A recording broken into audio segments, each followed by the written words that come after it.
Good afternoon. We are here with Coz Greenop, the director and writer of Dark Beacon. Thank you very much for coming down to Romford and showing us your film.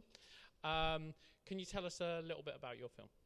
Yep, so Dark Beacon is a psychological thriller about a woman who tracks down an ex-lover after she was involved in an attempted suicide pact with her husband.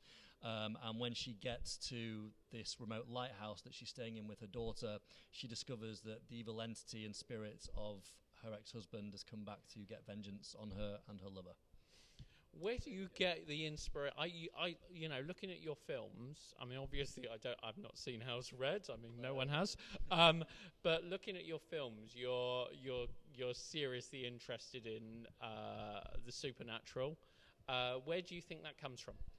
I think for me, I'm always interested. I mean, I'm massively supernatural, but also in terms of what humans are capable of, what the human mind is capable of. You know, a lot of supernatural is a lot of times caused by the human mind.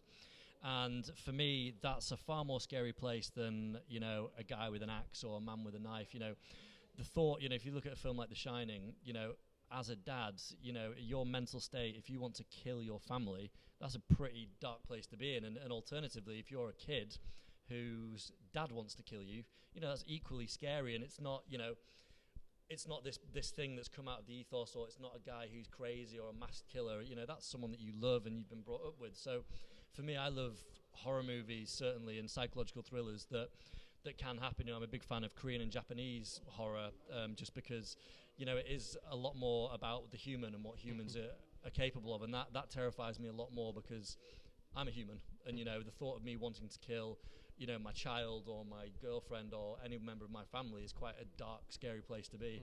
And I like to explore that, for sure. Don't know why.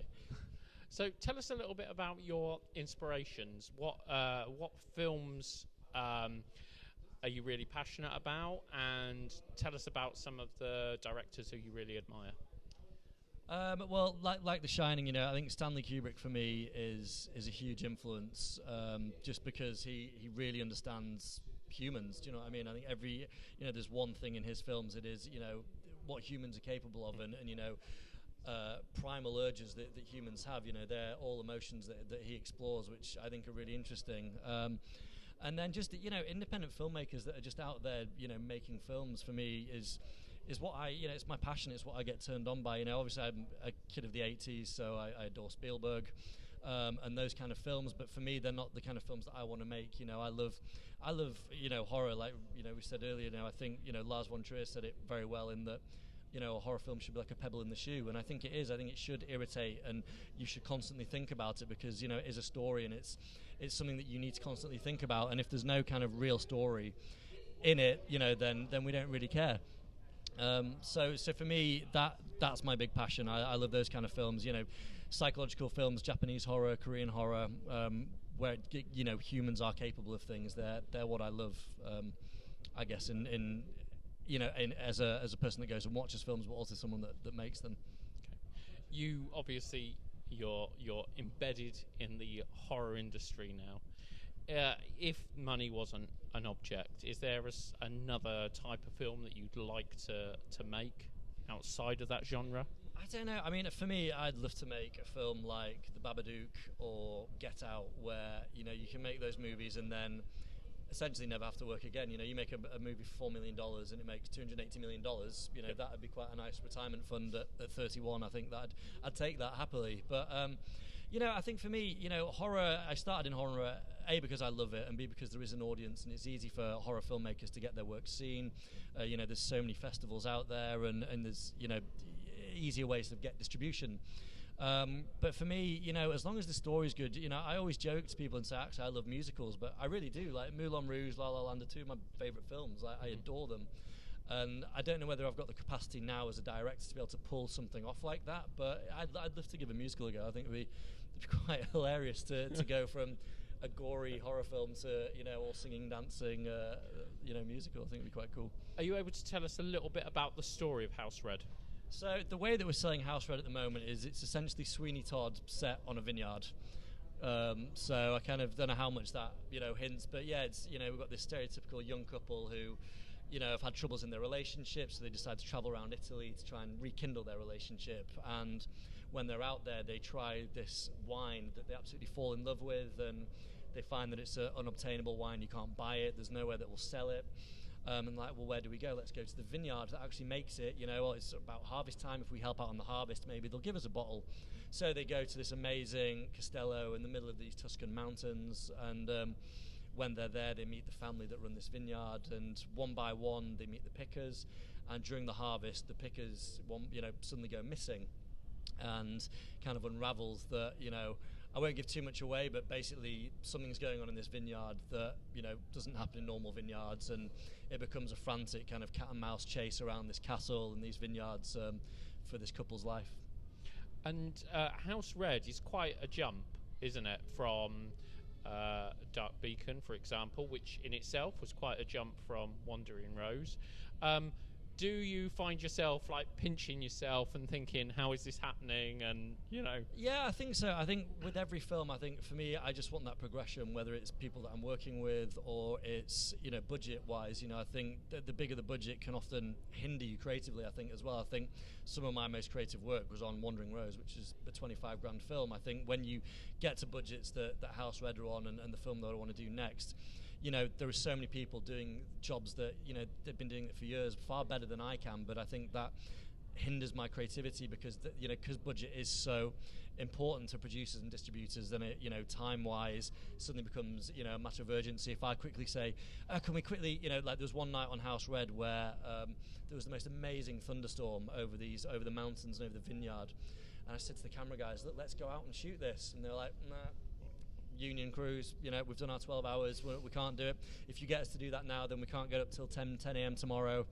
So things like that are really frustrating. And as a kind of, I learned doing guerrilla filmmaking, I did everything myself. That kind of is frustrating because I think as a filmmaker, you create at the speed of thought. Mm-hmm. And I think when you're doing guerrilla style filmmaking, it's like, let's quickly grab this, let's grab that. Oh my God, look at the sunset. Let's everyone go out now and do it. Whereas with the bigger budgets, we physically can't do that, which I find really, really frustrating. Because it is all set, if you've got a day where you've got to shoot indoors and you've got the most amazing sun, amazing sunset, mm-hmm. Well, no, we're shooting indoors today, and you're like thinking, well, this would be great. Can we not change the sub? No, we're doing that on Thursday where it's inevitably going to rain. Yep. So that frustrates me. But I think, I'm in this for the long run. I want to make films for the rest of my life. So you have to learn, and I have to understand that I can't go off and do guerrilla style filmmaking, and this is the industry. And obviously, when it's getting to big budget films, 1 million to £5 million movies, it's not my money at the end of the day, so I kind of have to play ball in those kind of senses until I become like a Gaspar Noé or Nicholas Winding Refn, where I can just do what the hell I want and shoot chronologically and spend months. I'd be Kubrick, and my DP for House Red was did Full Metal Jacket. He was originally hired for 8 weeks on that film set, and he was there for 18 months. And it's like just being able to be, continually have the studio by the balls of like, now do it again, do it again. That would be amazing. But obviously you've got to be Stanley Kubrick to be able to do that. With me, an 8-week shoot, I have to get it done, on time and under budget. Otherwise, I won't get employed again. In the time that you've been making films, the film industry has changed quite dramatically because, you started in 2013. You were, silly as this sounds, even though people had been making these small independent films for some time, you were right there at the height. Now you've got pretty much everybody that when I say I mean like the average man on the street knows someone that's making a film. Do you think this is a good thing or a bad thing for the industry? I know just from literally being at Cannes Film Festival that all of a sudden they're not looking for horror films because it's become so stagnated, because everyone can, you can go and download, Final Draft for script writing, you can go get a DSLR camera for a couple of £100 and you get edit software, and you can, people are shooting movies on iPhones, which I think is great. I think is, I'd have loved to have had this technology, when I was 13. I used to go and steal the drama studios camera that they used to record, GCSEs on and things like that, because I couldn't get hands-on gear. Whereas now everyone has a really great quality camera in their pocket. Yep. And I think that's great because, at school I was awful at school. I wasn't well behaved. School didn't interest me at all. And if I'd have had an outlet to be able to express what I wanted to do easily, then I would have loved that. So I think in terms of getting people out there to tell stories and tell their own stories, I think it's awesome. I think it's great. I think everyone should go out and make a film if they want. I don't, why not be able to because of money? And that was the reason I made Wandering Rose, is because, we had 25 grand and people said, you can't make a film for 25 grand. It's ridiculous. Go make a really high-end short film. I was like, no, I'm going to go do it. I want to invest in myself as a career. If you're a plumber, if you're an electrician, you buy the tools you need for the job. I'm a filmmaker, I need a film.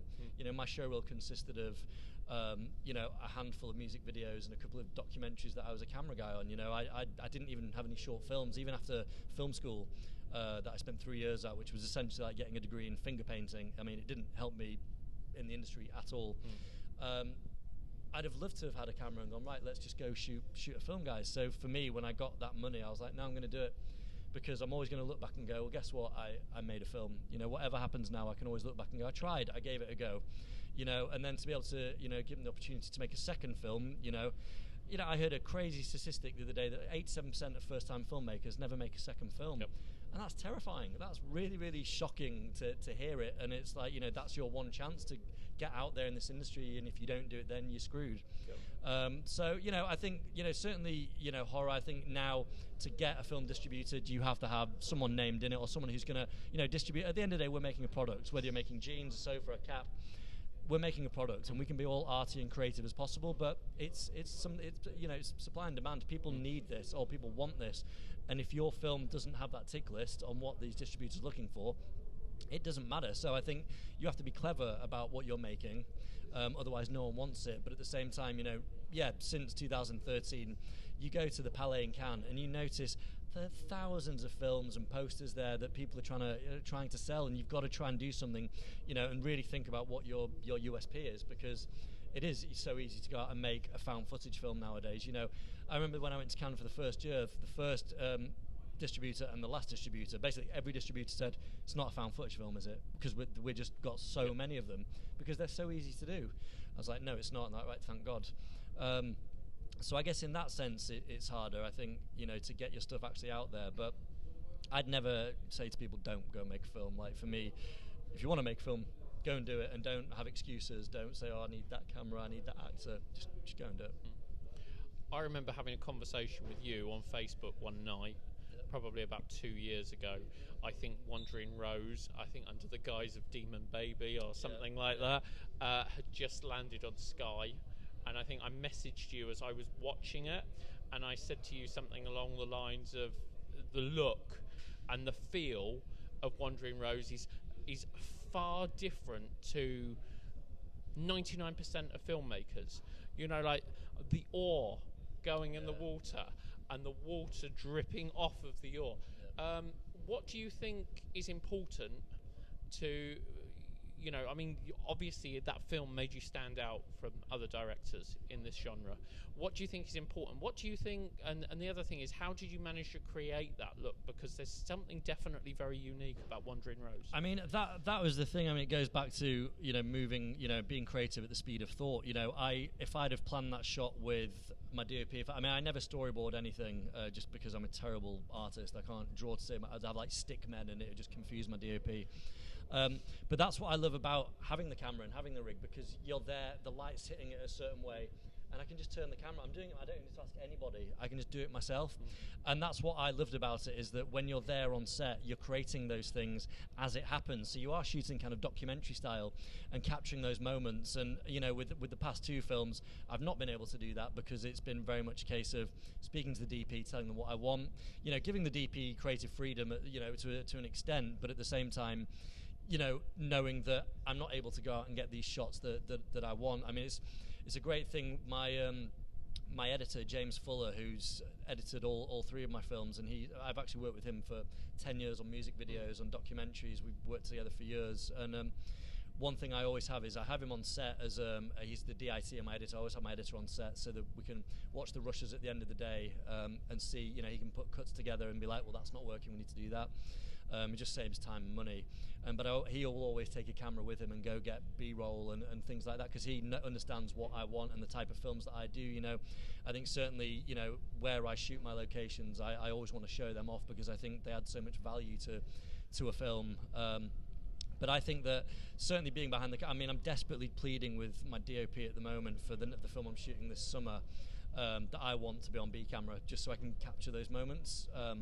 Because yeah, it is at the speed of thought. If we'd have planned it, it never would happen. It's actually being there with the camera and going, oh my god, that's the lighting there looks amazing, or actually what's, you know, that she's doing something interesting with her hair or hands. So for me, I love that kind of shooting, you know, capturing it as it happens, and rather than going, okay, lock a camera off there, get that, and getting safety coverage. For me, that doesn't excite me. It's capturing it in that moment on set that I love. One last question, because I know you need to go and get some food, and I right, know you're desperate to watch My Bloody Banjo. I am. I can't wait for it. So, Wandering Rose, Dark Beacon, they're very intimate. You know, they're basically three-handers, aren't they? Yeah. House Red clearly isn't. No. How did you adapt to that change, and did you like that change? It was terrifying. It was, yeah, being on set for the first day, obviously having Doug Milson as my DOP, and there's about 40 crew and 8 ensemble cast all sat around a table, and I just literally was like, I'm way out of my depth. Like, and as I think you have to think instantly, well, this team around me are here. They know exactly what they're doing. As long as I not pretend, but like as long as I seem confident and know what I'm doing, then it's fine. I think, you know, 90% of filmmaking is hiring the right cast and the right crew, you know, for the jobs. And for me, that kind of gave me confidence, because these guys, you know, Doug's worked on, you know, for the past 50 years on films. He knows what he's doing. And for me, I think filmmaking is just making sure that people understand your vision and they're passionate about it, because once they do, then they're on board. If people are sitting around going, I don't know what the hell's going on, or what's this scene about, we don't get it, that's when you start to have problems. So for me, it's so important, and that's one thing that helps me, is because I do write my scripts. I'm the best person for the job to tell this story, because it came from my head. And it is that weird moment of sitting and seeing all these people working, going, this is all happening because of something that came up with in my head. Like, I find that really, really surreal. But I think it was weird to have, you know, after the first take, then going around giving notes to 8 people was very strange, because usually I'm like, okay guys, if you just play that differently, you look like that.